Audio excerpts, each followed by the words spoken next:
Physical refining செய்யப்பட்ட SKM Poorna rice brand oil. Karnataka Koppal மாவட்டம் கங்காவதியைச் சேர்ந்தவர் வெங்கடேஷ் குருவர், வயது 32. கங்காவதி நகர பாஜக இளைஞரணி தலைவராக இருந்தார். 2025 அக்டோபர் 8 நள்ளிரவு பைக்கில் வீடு திரும்பிக் கொண்டிருந்தார். அப்போது காரில் பின்தொடர்ந்த சிலர் அவரது பைக் மீது மோதி கீழே தள்ளினர். வெங்கடேஷை அரிவாளால் சரமாரியாக வெட்டி கொலை செய்துவிட்டு தப்பியோடினர்.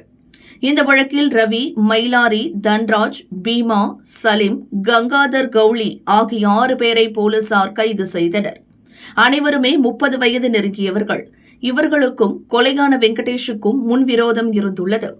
கொலை சம்பவத்துக்கு 1.5 ஆண்டுக்கு முன் மாருதி என்ற இளைஞர் மீது கல்லை போட்டு கொலை செய்ய சிலர் முயற்சித்தனர். அதில் ரவி உட்பட சிலருக்கு தொடர்பிருந்துள்ளது.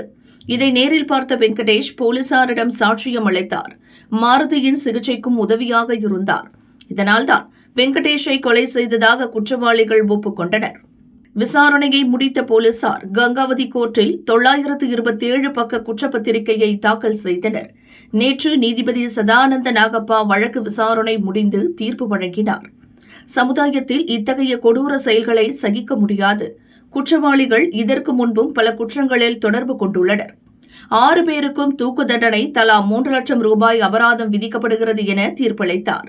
அபராத தொகையை வெங்கடேஷின் குடும்பத்தினருக்கு நிவாரணமாக வழங்கும்படியும் நீதிபதி உத்தரவிட்டார்.